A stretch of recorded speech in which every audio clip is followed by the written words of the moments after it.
Toyota's hot hatch family has finally expanded. Meet the bigger brother to the GR Yaris, the GR Corolla. Let's check it out. Toyota has had a mixed history of Corolla hot hatches. There was the box-shaped twin-cam model from the 1980s, the limited edition turbocharged Sportivo from the early 2000s, of which only 100 were built for Australia, and there was the high-revving model from the mid-2000s with Toyota Celica power. But none of these compare to what we have here.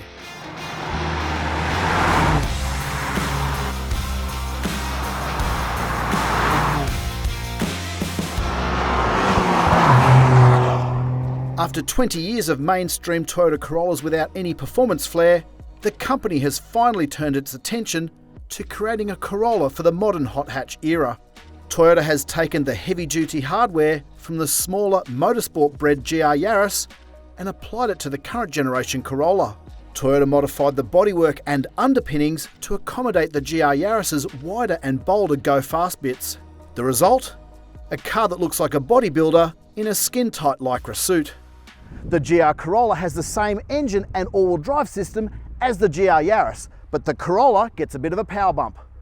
Changes to the bodywork include a new bonnet, wider front fenders, wheel arch extensions on the rear, the finishing touch, a carbon fibre roof to lower the centre of gravity, and a massive grille to let this engine breathe. The air ducts in the front bumper and the front fender are functional, and we've got big brakes and sticky tyres. These three exhaust tips might look a bit cheesy, but the centre pipe is not just for show. It's actually a sound enhancer.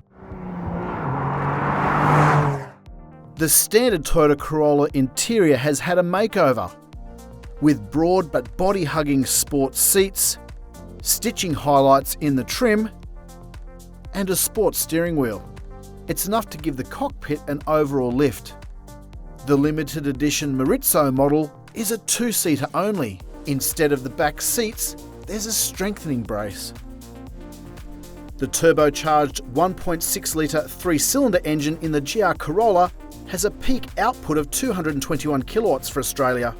This compares to 200 kilowatts in the GR Yaris and 224 kilowatts for the GR Corolla in the US and Japan. Toyota says it will explain the power discrepancy closer to local showroom arrivals in early 2023. Torque is the same as in the GR Yaris and the GR Corolla in other markets at 370 Newton meters. As with the GR Yaris, it's a 6-speed manual only. The GR Corolla's fuel consumption rating label figure is yet to be published. Prices are also yet to be announced, but we've estimated $60,000 to $65,000 based on US data. This might seem like a lot of money for a Corolla, but in the first year at least, there won't be enough of these to go around. Toyota Australia has confirmed it will receive only 500 examples of the GR Corolla in its first 12 months on sale, which is roughly half as many GR Yarises sold in its first year on the market. Those 500 cars equate to roughly 2 GR Corollas per dealer for the entire first year. Despite the initial production constraints, Toyota is hopeful supply will improve over time. Toyota has forecast the GR Corolla will end up outselling the GR Yaris, which for context has so far clocked up more than 2,000 sales locally over the past 2 years. The US has 3 model grades: the Core, Circuit, and the special 2-seater Marizzo edition, which is the pseudonym Toyota boss Akio Toyoda uses when racing. Toyota Australia is yet to confirm exactly which variants we will get locally. Our best guess though is the base Core model, and the top-end Marizzo will be heading our way. Toyota flew to the US a group of international media, including Drive.com.au, for an early preview.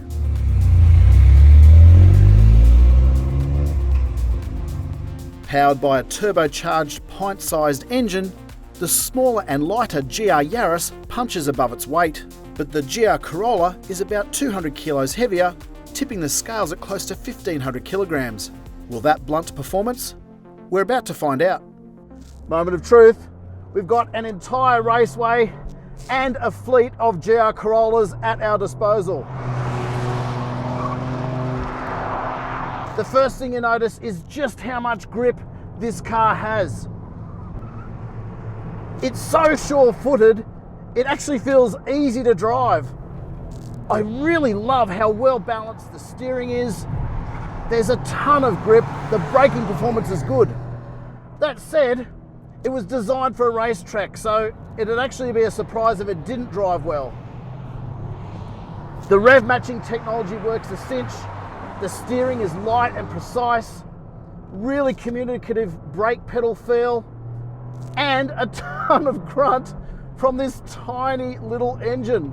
Even though the GR Corolla is a touch heavier than the GR Yaris, it actually feels quite lively. There is no shortage of power here.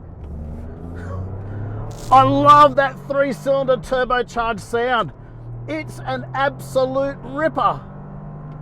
I can now see why Toyota reckons they will sell more GR Corollas than they did with the GR Yaris. And that car was a hit. Feel that? Wow. The great news for performance car fans, the hot hatch is not dead. Although hot hatches are as much about corners as they are about straight line speed, Toyota USA claims the GR Corolla can do the 0 to 60 mile an hour sprint, which is roughly 0 to 96 or 97 kilometres an hour, in about 5 seconds. But we reckon that's an ambitious claim. The best time we've managed for a GR Yaris is in the low 5-second bracket, and that was frying the clutch. Given the extra weight, the GR Corolla is probably a 5.5-second car or thereabouts, which is still respectable for a hot hatch. The other element to consider is tyres. The cars tested on the track were equipped with some of Michelin's finest rubber.